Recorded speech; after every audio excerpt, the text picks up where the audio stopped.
بسم اللہ الرحمن الرحیم۔ آج کی کہانی کا ٹاپک ہے ناگمنکا۔ جب میری آنکھ کھلی تو ہر طرف خاموشی کا راج تھا۔ میرا سر ابھی تک درد کر رہا تھا۔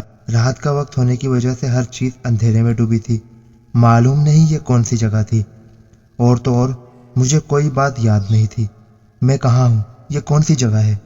بہرحال میں جس ماحول میں تھا وہاں ایک موم بتی روشن تھی جو ایک انسانی کھوپڑی کے اوپر رکھی ہوئی تھی۔ کھوپڑی کو دیکھ کر میرا دل لرزا اٹھا اور میرے ماتھے پر پسینہ آ گیا۔ موم بتی سارے ماحول کو روشن کرنے میں ناکام تھی کہ اچانک آسمان پر بجلی چمکی تو مجھے معلوم ہوا کہ میں غار میں ہوں اور میرے ہاتھ کسی نے پیچھے پیٹھ پر باندھ دیے ہیں۔ بجلی چمکنے سے غار کا دہانہ روشن ہوا جہاں سے ایک شخص اندر داخل ہو رہا تھا۔ اس نے اپنے آپ کو کالے لباس میں چھپایا ہوا تھا، چہرے پر نقاب تھا اور تو اور اس کی آنکھیں بھی نظر نہیں آ رہی تھی۔ وہ میرے قریب نہیں آیا بلکہ غار کے ایک کونے میں کچھ اور موم بتیاں کھوپڑی پر رکھ کر جلا رہا تھا۔ اب بارش شروع ہو چکی تھی۔ بجلی بھی بار بار آسمان اور ارد گرد کے ماحول کو روشن کر رہی تھی۔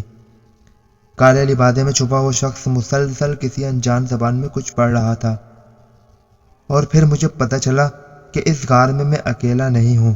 کچھ دیر بعد پھر ماحول پر خاموشی چھا گئی، بارش بھی تھم گئی۔ وہ کالے لبادے والا اپنی پڑھائی جاری رکھے ہوئے تھا۔ پھر وہ کچھ دیر بعد اٹھا اور اس بد نصیب شخص کو اٹھا کر اسی کونے میں لے گیا۔ اس نے تمام موم بتیاں گل کر دی سوائے ایک کے۔ کچھ دیر خاموشی ماحول پر چھائی رہی، پھر اس خاموشی میں کسی کی ہلکی ہلکی آوازیں آنے لگی جیسے کسی کو زنج کر دیا گیا ہو۔ پھر ایسی آوازیں سنائی دی جیسے کوئی گٹا گٹ کچھ پی رہا ہو۔ میں حرکت بھی نہیں کر سکتا تھا کیونکہ مجھے بہت مضبوطی کے ساتھ باندھا گیا ہوا تھا۔ ہوا میں کوئی چیز اڑتی ہوئی آئی اور مجھ سے چند قدموں کے فاصلے پر گری۔ وہ ایک انسانی کھوپڑی تھی جو کچھ دیر پہلے اس بد نصیب شخص کے بدن پر موجود تھی۔ اب بات مجھے کچھ سمجھ آ رہی تھی۔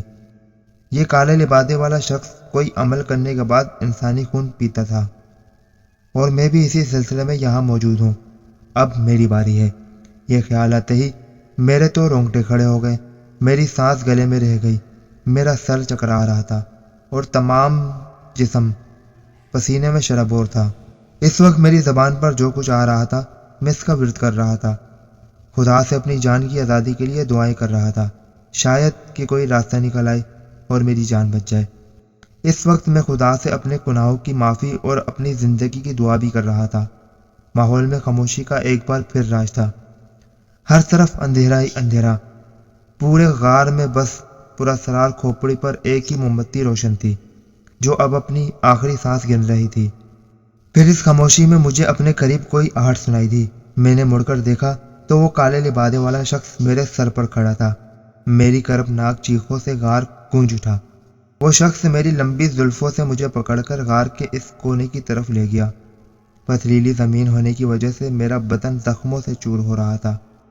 اس بے رحم شخص کو کوئی ترس نہ آیا۔ میری زبان پر مسلسل آیات کا ورد جاری تھا اور اپنی جان کے لیے خدا کے حضور دعائیں کر رہا تھا۔ جس کونے میں باقی کھوپڑیاں پڑی تھیں وہاں پر اس کالے لبادے والے نے مجھے چھوڑ دیا اور موم بتیاں روشن کرنے لگا۔ روشنی ہوتے ہی میری نظر اس طرف پڑے بے سر کے جسم پر پڑی جو یقینی طور پر اس بد نصیب لڑکے کا تھا جو کچھ دیر پہلے میرے قریب ہی پڑا ہوا تھا۔ میں نے اپنی تمام قوت جمع کی اور اس کالے لبادے والے سے تیش میں بولا، بے رحم سنگ دل قاتل، تم میں کچھ انسانیت نام کی چیز ہے؟ تم کیوں میرے دشمن بنے ہوئے ہو اور میری جان کیوں لینا چاہتے ہو؟ میرا قصور کیا ہے اور میری تمہارے ساتھ کیا دشمنی ہے؟ کیا تمہاری کوئی اولاد نہیں جو میرے والدین سے جدا کر کے یہاں ویرانے میں لے آئے ہو؟ بولو، کیوں انسانوں کا خون پی رہے ہو؟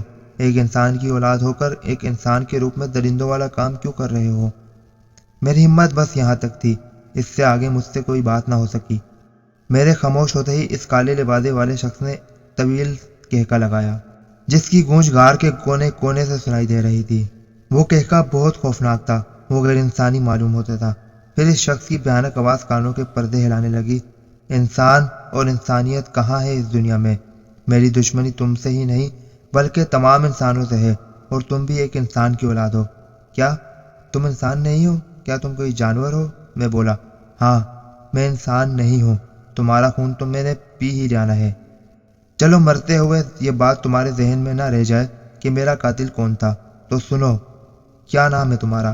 چلو جو بھی ہے، رحمان نام ہے، اور میں اصل میں کراچی شہر کا ہوں، لیکن پڑھائی کے سلسلے میں یہاں آیا ہوں۔ اچھا تو رحمان، تم یقین نہیں کرو گے کہ انسانی روپ میں ایک ناگ ہوں جس پر انسان نے بہت بڑا ظلم کیا ہے۔ اس ظلم کا بدلہ میں پوری انسانی برادری سے لے رہا ہوں۔ وہ بولا، کیا ظلم ہوا ہے تم پر، اور ہم کہاں ہیں؟ ہاں نوجوان، ہم شہر سے بہت دور ایک پہاڑی علاقے میں ہیں۔ یہاں لوگوں کو آنے سے روکا جاتا ہے۔ تم نے ایک شخص سے لفٹ لی تھی اور اس نے تم کو کچھ کھانے کو دیا۔ بس اس چیز کی اثر کی وجہ سے ہی تم یہاں پر موجود ہو۔ میرا نام راتاش ہے، اور جیسا کہ میں نے بتایا کہ میں ایک ناگ ہوں۔ میری عمر 100 سال سے اوپر ہے، اور اس وجہ سے میں اپنا روپ تبدیل کر سکتا ہوں۔ میں نے ہمت کر کے پوچھا، لیکن تم پر ایسا کون سا ظلم ہو گیا جو تم انسان کے دشمن بن بیٹھے اور ان کا خون پینے لگے؟ پچھلے کئی سال میں نے بہت تکلیف میں گزارے ہیں۔ جس طرح تم جانتے ہو کہ کوئی بھی انسان، مرد ہو یا عورت، سانپ کو دیکھ لے تو وہ ڈر جاتا ہے، اور جب تک اس سانپ کو ختم نہ کر دے آرام سے نہیں بیٹھتا، یا پھر کسی جوگی یا سپیرا کو بلوا کر سانپ کو ختم کرا دیتا ہے۔ مجھ پر بھی یہ اذیت کئی بار گزری، اس لیے میں آبادیوں سے دور ویرانوں اور جنگلوں میں زندگی گزارتا رہا۔ ایک مرتبہ ایک بہت ہی پرانی عمارت میں چھپ کر رہتا تھا۔ اس وقت میری عمر 50 سال سے کچھ اوپر تھی۔ اس وقت میری ملاقات ایک بزرگ سانپ سے ہوئی جس کے جسم پر بہت گہرے زخم تھے۔ زخم بہت پرانے معلوم ہوتے تھے۔ اس نے بتایا کہ میری زندگی ایک سپیرے کے ساتھ گزری ہے جس نے میرے زہریلے دانت نکال پھینکے تھے۔ وہ لوگوں کو مجھے دکھا کر پیسے کماتا تھا۔ وہ بہت لالچی تھا، اور ہمیشہ وہ کسی ناگ کی تلاش میں رہتا، کیونکہ وہ ناگ کی طاقت، یعنی اس کی زندگی بھر کی جمع پونجی جو وہ دنیا سے اپنے آپ کو بچا بچا کر حاصل کرتا ہے، وہ منکا، جس پر اس کو ناد ہوتا ہے اور جس کی وجہ سے وہ سانپوں پر حکومت کرتا ہے، اور اس کی مدد سے کوئی بھی روپ اختیار کر سکتا ہے۔ ایک بار اس سپیرے کو اس ناگ کا پتہ چل جاتا ہے جس کے منہ میں منکا ہوتا ہے۔ ناگ چاند کی چاندنی میں بہت مست ہو جاتا ہے اور بار بار اپنے منہ سے منکا باہر پھینکتا ہے اور منہ سے پھر پکڑتا ہے۔ وہ بھی چاند کی چاندنی رات تھی۔ سپیرا اس جگہ پہنچا جہاں اس کو پتہ چلا تھا کہ ناگ اس جگہ رات میں کھیلتا ہے۔ پھر کچھ دیر خاموشی سے وہ بیٹھا رہا، پھر مجھے باہر نکالا اور اس ناگ پر پھینک دیا جو وہ اپنے ساتھ لایا تھا۔ میں ناگ منکا بھول کر اس کے ساتھ لڑائی کرنے لگا۔ مجھے خود یہ اندازہ نہیں تھا کہ سپیرا میرے ساتھ یہ کیا کر رہا ہے۔ بہرحال اس ناگ نے مجھے خوب زخمی کیا۔ اس دوران سپیرا ریت میں منکا تلاش کرتا رہا، کیونکہ ناگ سے وہ منکا ریتیلی زمین پر گر گیا تھا۔ سپیرا بے فکر ہو کر کام کر رہا تھا۔ اس دوران ناگ کو موقع مل گیا اور اس نے سپیرے کو ڈس لیا۔ زہر اتنا تیز تھا کہ سپیرا منٹوں میں نیلا پڑ گیا اور تڑپ تڑپ کر جان دے دی۔ خیر، میں بہت زخمی تھا، اس لیے بڑی مشکل کے بعد یہاں تک آیا ہوں۔ معلوم نہیں کتنے سال گزر چکے ہیں، لیکن یہ واقعہ میرے دماغ سے اترتا ہی نہیں۔ زندگی کا کوئی پتہ نہیں ہے راتاش، بس میری یہ نصیحت یاد رکھنا، انسانوں پر اعتبار نہیں کرنا۔ اگر بھگوان نے چاہا تو تم بھی ایک دن ناگ بن جاؤ گے۔ اپنے زہر کی حفاظت کرنا، اور جب منکا مل جائے تو اس کو انسانوں سے بچانا۔ فرض کرو اگر تم نے کوئی انسانی روپ اختیار کر لیا تو اس وقت منکا کو اور بھی حفاظت کی ضرورت ہوگی۔ اگر تم نے اس وقت منکا کھو دیا تو تم انسانی روپ میں رہو گے، لیکن تمہارا جسم کسی ناگ کے جسم کی طرح کالے موٹے چمڑے کا بن جائے گا، جس کی وجہ سے تم دور سے ہی پہچان لیے جاؤ گے۔ اس لیے بھگوان کے لیے میری بات پر عمل کرنا اور منکا حفاظت کے ساتھ محفوظ جگہ یعنی منہ میں ہی رکھنا۔ اسی طرح سال پر سال گزرتے گئے۔ میں پرانی عمارت میں ہی رہا۔ وہ بوڑھا سانپ چند دن بعد مر گیا، لیکن اس کی کام کی باتیں ہمیشہ میرے ذہن میں رہتی۔ اس وقت میں 90 سال کا تھا جب میں نے وہ عمارت چھوڑی، کیونکہ وہاں انسان آ گئے تھے اور اس عمارت کی مرمت کا کام شروع ہو گیا تھا۔ اس کے بعد میں ایک بند پڑی فیکٹری میں رہنے لگا جو شہر سے تھوڑے فاصلے پر تھی اور کئی سالوں سے بند پڑی تھی۔ اس کا مالک ایک ٹریفک حادثے میں مر گیا تھا اور اس کے بیٹے کو اس فیکٹری سے کوئی دلچسپی نہ تھی۔ میرے دن اچھے گزر رہے تھے۔ اس فیکٹری میں میری ملاقات ایک ناگن سے ہوئی جو تقریباً میری عمر کی تھی، اور وہ بھی چند سالوں کے بعد منکا حاصل کرنے کی خواہش مند تھی۔ یوں ہم مل جل کر رہنے لگے۔ سالوں کا کوئی پتہ نہ تھا اور ہم 100 سال کی عمر کو پہنچ گئے۔ ان 100 سالوں میں نے اپنے زہر کا استعمال نہیں کیا تھا، کیونکہ زہر استعمال کرنے سے ہماری طاقت اور عمر کم ہو جاتی ہے، اور ہر ناگ کا خواب ہوتا ہے کہ وہ منکا حاصل کر لے اور سانپوں کی دنیا پر راج کرے۔ جس جوڑے کے پاس بنکا ہوتا ہے اسے بہت بڑا درجہ اور عزت حاصل ہوتی ہے۔ سبھی سانپ اس سے ڈرتے ہیں اور ان کے حکم کی پیروی کرتے ہیں۔ میں اس وقت 100 سال کا ہو چکا تھا۔ وہ چاند کی 14ویں رات تھی۔ میرے سر میں شدید درد ہو رہا تھا، اتنا درد ہو رہا تھا کہ مجھے آنکھوں سے کچھ نظر نہیں آ رہا تھا۔ ناگن بھی میرے ساتھ نہیں تھی، وہ پیٹ پوجا کے لیے شکار کرنے گئی تھی۔ درد تھا کہ زیادہ سے زیادہ ہوتا جا رہا تھا، درد تھا کہ کم ہونے کا نام ہی نہیں لے رہا تھا۔ میں درد کی وجہ سے زمین پر گول گول گھوم رہا تھا کہ اچانک ایک جھٹکا لگا اور میرے منہ سے ایک سرخ رنگ کا منکا نکل کر زمین پر گر پڑا۔ جب مجھے کچھ ہوش آیا تو میں بہت خوش ہوا۔ میں نے منکا فوراً اپنے منہ میں ڈال لیا۔ مجھے بوڑھے سانپ کی بات یاد تھی۔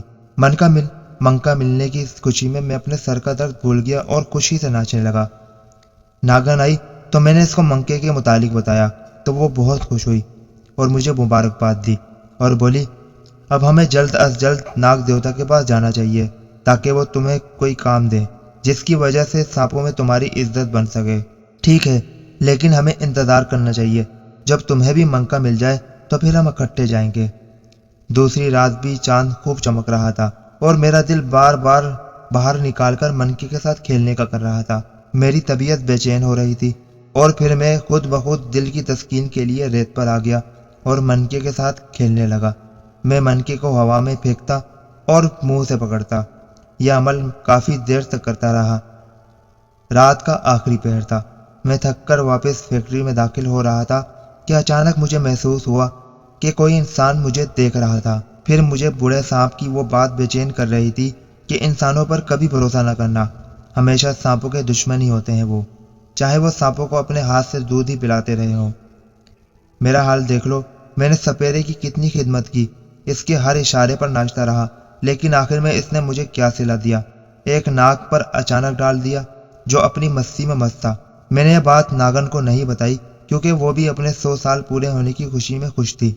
مجھے معلوم نہیں میں نے ان 100 سالوں میں کتنی بار زہر استعمال کیا، کیونکہ منکا اتنی ہی دیر بعد ملے گا جتنا زہر اس نے استعمال کیا ہوگا۔ منکا بہت قیمتی چیز ہوتا ہے اور یہ سالوں اپنی اور اپنے زہر کی حفاظت کے بعد ملتا ہے، اور اس منکے کو حاصل کرنے کے لیے بڑے سے بڑے سپیرے صحراؤں اور جنگلوں کی خاک چھانتے ہیں اور کہیں کہیں سالوں تک ناگوں کا پیچھا کرتے ہیں۔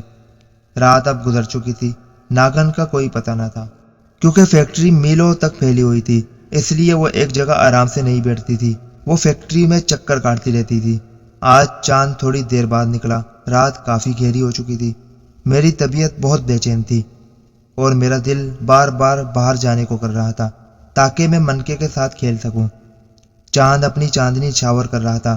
میں فیکٹری سے باہر نکل آیا۔ ہر طرف ریت ہی ریت تھی، لیکن ایک جگہ ریت نہایت ہی نرم تھی اور ریت کا رنگ کالا کالا سا تھا۔ یہ ریت مجھے بہت اچھی لگی۔ مجھے یہ اس وقت اندازہ نہیں تھا کہ یہ ایک جال ہے اور یہ ریت نہیں، راکھ ہے، جس سے سانپوں کو بہت نفرت ہوتی ہے، کیونکہ آگ میں جل جانا سانپ کے لیے بہت تکلیف دہ ہوتا ہے، اس لیے وہ آگ اور راکھ سے نفرت کرتا ہے۔ لیکن میں زیادہ تر ویرانوں، صحراؤں اور جنگلوں میں رہا تھا اور میرا واسطہ راکھ سے نہیں پڑا تھا، اس لیے اس وقت میں بہت خوش ہو کر راکھ پر کھیل رہا تھا۔ 3-4 بار میں نے منکا ہوا میں اچھالا اور ہر بار منہ سے پکڑ لیا۔ اس وقت مجھے کسی کی موجودگی کا احساس نہیں تھا۔ اس بار جب میں نے منکا ہوا میں اچھالا تو ایک طرف شور ہوا تو میرا دھیان منکے سے ہٹ گیا اور منکا راکھ میں دب گیا۔ جس طرف سے شور ہوا تھا میں نے وہاں دیکھا تو میری دنیا ہی مجھ سے چھن گئی تھی۔ اس بڑے بالوں والے انسان نے میری ناگن کو مار دیا تھا جو شاید میری حفاظت کے لیے وہاں آئی تھی۔ میں اس کی طرف بھاگا تو وہ سپیرا وہاں سے بھاگ نکلا اور میں تڑپنے لگا کیونکہ آج کی رات اس نے میرا بہت نقصان کیا تھا۔ ایک تو میرا منکا گم ہو گیا تھا اور دوسرا میری تنہائی کی ساتھی میری ناگن مجھے چھوڑ کر دنیا سے چلی گئی تھی۔ میں نے منکا بہت تلاش کیا لیکن مجھے راکھ میں کچھ نہ ملا، تو اس وقت میں نے اس سپیرے کی بو کا پیچھا کرنا شروع کر دیا۔ اس کی بو مجھے اس کچی کی آبادی میں لے گئی جہاں سپیروں کے ڈیرے تھے اور جگہ جگہ سپیرے بیٹھے بین بجا رہے تھے اور سانپ ان کے اشاروں پر ناچ رہے تھے۔ مجھے اس وقت انسانوں سے سخت نفرت ہو گئی۔ خیر، میں اپنی ناگن کو دفن کرنے کے لیے دوبارہ فیکٹری کی طرف چل دیا، کیونکہ مجھے امید تھی کہ منکا مجھے مل جائے گا۔ جب میں راکھ والی جگہ پر پہنچا تو وہاں کوئی راکھ نہیں تھی۔ وہ سپیرا ساری راکھ اٹھا کر لے گیا تھا۔ راکھ نہیں بلکہ میرا خزانہ بھی لے گیا۔ میری دنیا تاریک ہو چکی۔ پھر میرے ذہن میں ایک خیال آیا اور میں نے ایک انسان کا روپ ڈھال لیا اور رات ہونے کا انتظار کرنے لگا۔ میری آنکھوں میں بہت طاقت آ چکی تھی، میں بہت دور تک دیکھ سکتا۔ میں اس رات سپیروں کی بستی میں گیا اور بہت سے سپیروں کو ابدی نیند سلا دیا، لیکن میرا دشمن مجھے نہ ملا۔ مجھے اس کی بو نہ ملی۔ کافی سانپوں کو آزادی ملی۔ ان سانپوں میں سے ایک ناگ بھی تھا جس کا منکا کھو گیا تھا۔ اس نے بتایا، اب اگر وہ سپیرا ایک خاص عمل تمہارے منکے پر کرتا ہے تو تم اس کے غلام بن جاؤ گے اور وہ تم سے ہر کام کروائے گا، لیکن ابھی تم نے انسانی روپ اختیار کر لیا ہے، اس لیے اس کا عمل بیکار ہے۔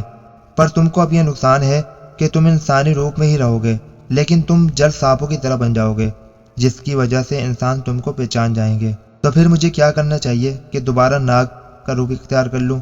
نہیں، اب تم ایسا کبھی نہیں کر سکتے، کیونکہ ناگ منکا اب تمہارے پاس نہیں ہے۔ ہاں، ایک راستہ ہے۔ اگر تم اپنے آپ کو لبادے میں چھپا کر رکھو اور 21 انسانوں کا خون پیو تو تم ناگ کا روپ اختیار کر سکتے ہو اور وہ منکا بھی بے اثر ہو جائے گا۔ پھر میں نے ایک کالا لبادہ پہن لیا اور انسانوں کا خون پی کر پھر سے ناگ کا روپ حاصل کر لیا۔ میں مسلسل سپیرے کی تلاش میں تھا۔ آخر میری تلاش ختم ہو گئی اور میں نے اس سپیرے کو ختم کر دیا اور اپنا ناگ منکا حاصل کر لیا۔ اب جب تمہیں ناگ منکا مل ہی گیا ہے تو پھر یہ خون کیوں پی رہے ہو؟ رحمان، اب یہ میری ضرورت ہے، کیونکہ اب میں چوہے نہیں کھا سکتا، اس لیے میں اپنی خوراک اور انسانوں سے دشمنی دونوں ساتھ ساتھ پوری کر رہا ہوں۔ میرا منکا اب میرے پاس ہے۔ اس کی باتیں میں سن رہا تھا، لیکن میری زبان پر کلام الہی کا ورد جاری تھا۔ پھر میں نے اپنے دونوں ہاتھوں پر پھونک مار کر اپنے دونوں ہاتھ اپنے سر پر اور بدن پر پھیل لیے۔ اتنے میں وہ میری جانب بڑھا اور تیش میں اس نے میرے بال اپنی مٹھی میں جگڑے۔ بال کا پکڑنا تھا کہ اس کے سر پر ایک زبردست شعلہ بھڑکا اور بدحواس ہو کر اس نے میرے بال چھوڑ دیے۔ پھر کیا تھا؟ کسی اندھے کی طاقت نے مجھے غار سے باہر کی طرف آنن فانن دھکیلا اور میں جھٹ سے غار سے باہر نکلا۔ جب میں غار سے باہر نکلا تو اچانک زبردست کرکراہٹ ہوئی اور پلک جھپکتے ہی پورے کا پورا غار زمین بوس ہو گیا۔ مجھ پر گھبراہٹ اور سکتہ طاری تھا۔ چند منٹ بعد جب میرے حواس بحال ہوئے تو میں نے اس واقعے کو غیبی مدد سمجھا، اور یقیناً وہ غیبی مدد ہی تھی کہ میں بحفاظت غار سے باہر نکلا اور غار زمین بوس ہو گیا۔ پھر میں نے کلام الہی کا ورد کرتے ہوئے اپنے گھر کی جانب قدم بڑھا دیے اور یوں ایک شیطان کا خاتمہ ہو گیا۔ کہانی اچھی لگی ہو تو چینل کو سبسکرائب کر کے لائک ضرور کیجیے گا، گھنٹی کا نوٹیفیکیشن بھی ضرور دبائیے گا۔ کسی اور ویڈیو میں ملاقات ہوگی۔ اللہ حافظ۔ پاکستان زندہ باد۔